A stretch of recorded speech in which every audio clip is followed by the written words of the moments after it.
اس وقت جو عالم عرب پر صورتحال پیدا ہو گئی اس میں ہمیں کیا کرنا چاہیے، پاکستان کے جو حالات ہیں ان میں کیا مشورے ہیں، اب میں ان چیزوں کے بارے میں آپ سے چند باتیں عرض کروں گا۔ پہلی بات تو یہ ہے کہ مشرق وسطیٰ کے مسئلے میں اس کے پس منظر کو سمجھ لینا چاہیے۔ ہمارے بہت سے احباب جو ہے وہ فوری طور پر وقتی صورتوں کو، جیسے کہ حالات و واقعات ہوتے ہیں، صرف انہی کے اعتبار سے رائے قائم کرتے ہیں، چیزوں کا پس منظر جو ہے نگاہوں کے سامنے رہنا چاہیے۔ اس صدی کا ایک مختصر سا نقشہ ذہن میں رکھیے۔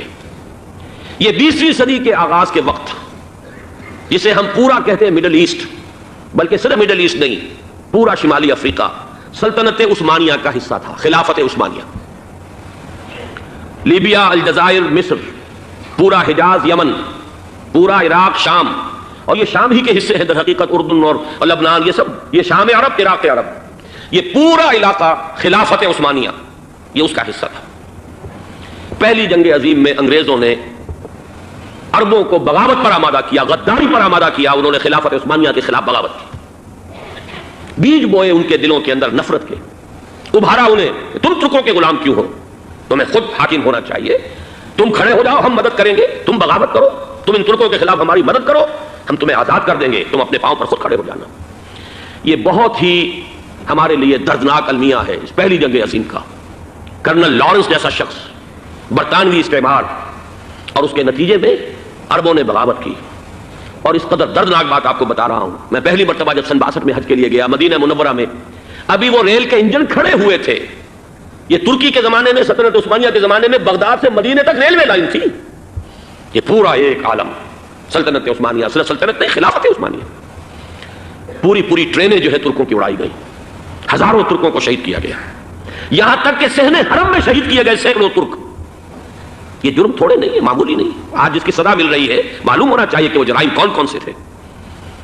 اب بھی جو لوگ گئے ہیں انہوں نے دیکھا ہوگا، ترکی کا قلعہ موجود ہے اوپر پہاڑی کے اوپر، حرم کا جو سب سے بڑا دروازہ ہے باب ملک عبدالعزیز، اس کے سامنے ایک لائبریری ہوتی تھی، اب تو غالباً وہ بھی گرا دی گئی ہے، اس کے پیچھے پہاڑی پر ترکوں کا قلعہ ہے پرانا، اس پر توپیں موجود تھیں۔ جب بغاوت ہوئی ہے، جو حرم میں آئے ہوئے تھے ترک فوجی، ظاہر بات ہے نہتے، وہ تو نماز پڑھنے آئے ہوئے تھے، ان کو وہاں ذبح کیا گیا ہے، اور ترکوں نے اپنی توپیں استعمال نہیں کی کہ کہیں بیت اللہ کو کوئی نہ پہنچ جائے۔ بہرحال یہ غداری ہوئی ہے پہلی جنگ عظیم کے دوران، اور نہ صرف ترکوں نے، عربوں نے کی ہے۔ جیسا کہ میں نے کہا تھا، دو ہیں سب سے بڑے مجرم روئے ارضی کے اوپر امت مسلمہ کے طبقات۔ ہمارا پنجابی سپاہی بھی جا کر انگریزوں کی مدد کر کے ایلن بی کو قبضہ جو لے کر دیا بغداد کا، اس میں ہمارے مسلمان پنجابی سپاہی بھی شامل تھے۔ یہ خون چکاں باب ہے ہماری تاریخ کا اس صدی کا۔ لیکن اس کے بعد سلطنت عثمانیہ کے ٹکڑے ہو گئے، چیچڑے ہو گئے۔ ایک انگریز نے لکھا ہے یہ جملہ، ذہن میں بجھا ہوا جملہ، کہ تاریخ میں یہ بات ثبت ہو جائے گی کہ ایک انگریز نے اس سلطنت کے ٹکڑے کر دیے کہ جو عمر فاروق نے قائم کی تھی رضی اللہ تعالیٰ عنہ۔ یہ پورا عالم، یہ تمام علاقہ کس نے فتح کیا تھا؟ یہ بات ہاتھ بدل گئے تھے، پھر ترک آ گئے، خلافت عثمانیوں کے پاس چلی گئی، لیکن یہ سلطنت تو حضرت عمر رضی اللہ تعالیٰ عنہ کے زمانے سے چلی آ رہی تھی۔ اس کو ایک انگریز کرنل نے، اور اس نے بغاوت پہ آمادہ کر کے عربوں کو اور ترکوں کے پیٹھ میں چھرا ڈھپوا کر ان کے ذریعے سے اور ٹکڑے کر دیے۔ لیکن جب جنگ ختم ہوئی، اب انہوں نے کہا کہ اب ہمیں آزادی دیجیے، تو اب انہیں معلوم ہوا کہ غداروں کو دنیا میں کیا ملتا ہے۔ ٹکڑے کر دیے گئے، یہ حصہ عراق یہ انگریز کے پاس رہے گا، شام کا یہ علاقہ یہ فرانسیسیوں کے پاس رہے گا، مصر پر انگریزوں کا تسلط رہے گا، لیبیا اطالویوں کے پاس رہے گا، لے دے کر یہ جو علاقہ تھا حجاز، کیونکہ وہاں کچھ تھا ہی نہیں، بوادن غیر ذی زرع، یہ عربوں کے پاس چھوڑ دیا گیا۔ اس وقت جو بادشاہ ہیں شاہ حسین اردن کے، ان کے دادا سب سے بڑے غدار وہی تھے، لہذا ان کو اس علاقے کی بادشاہت دے دی گئی۔ اس کے بعد نجد سے تحریک اٹھی ہے، وہ سعودی جو خاندان ہے وہ نجد سے اٹھا۔ نجد میں اس وقت کچھ بھی نہیں تھا، وہ تو صرف ریت کے تودے تھے اور کچھ بھی نہیں، لہذا ادھر کسی استعماری قوت کو دیکھنے کی ضرورت ہی نہیں تھی۔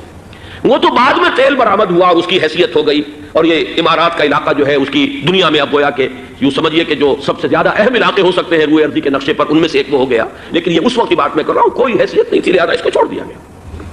یہ ہے تاریخی پس منظر، یہ لکیریں جو کھینچی گئی ہیں، یہ ایک ملت اسلامیہ کو جو قومیتوں میں تقسیم کیا گیا، پھر نعرے لگوائے گئے المصر للمصریین الشام للشامیین۔ اب شامی ایک علیحدہ قوم ہو چکے ہیں، مصری ایک علیحدہ قوم ہو چکے ہیں، عراقی ایک علیحدہ قوم ہو چکے ہیں۔ یہ ساری تقسیمیں استعمار کی پیدا کرنا ہے، اس کا کوئی تعلق اسلام کے ساتھ نہیں۔ اب ضرورت تو اس بات کی تھی کہ استعمار کے پنجے جب یہاں سے کچھ ہٹے، دوسری جنگ عظیم کے بعد ایک دور آیا، امریکہ ابھرا ہے دنیا کی عالمی سطح پر سیاست میں، اس کے ہاں کچھ آزادی کے تصورات تھے، اس نے بھی سپورٹ کیا برطانیہ کمزور ہو چکا تھا، وہ اتنے بڑے علاقے کو ہولڈ نہیں کر سکتا تھا. ہندوستان بھی آزاد ہوا، پھر یہ کہ اور دوسرے علاقوں سے بھی اس کو پسپائی اختیار کرنی پڑی. استعمار کے پنجے جس طرح بھی ہوئے ان کے سینوں سے، عربوں کے سینوں سے جو ہے گویا کہ وہ ہٹے. لیکن امریکہ نے ایک اپنی بہت بڑی حکمت عملی جو اختیار کی، عالم عرب کے سینے میں اسرائیل کا خنجر پیوست کر دیا تاکہ یہ کبھی آزاد نہ ہو جائیں، ہمارے انگوٹھے تلے رہے، ہماری پالیسی گورن کرے. یہ استعمار کا دوسری جنگ عظیم کے بعد جہاں برطانوی استعمار، فرانسیسی استعمار رفتہ رفتہ یہ ہٹنے شروع ہوئے. صدر ناصر نے انگریزوں کو اٹھا کر پھینکا میڈیٹرینین میں اور دوسرے جگہوں سے.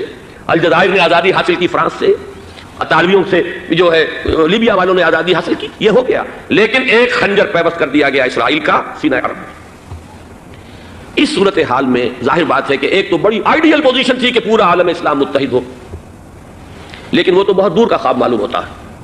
علامہ اقبال سے بڑا کوئی نقیب نہیں ہے ملت اسلامی کی وحدت کا. ایک ہو مسلم حرم کی پاسبانی کے لیے نیل کے ساحل سے لے کر تابخا کے کاشغر. لیکن انہیں بھی اپنے لیکچرز میں کہنا پڑا کہ اس وقت جو صورتحال ہے پورے عالم اسلام کی ایک وحدت بن جانا تو تقریباً ناممکن نظر آ رہا ہے. اگر کسی طرح ایک common wealth of Muslim nations وجود میں آ جائے تو بھی بڑی کامیابی ہوگی.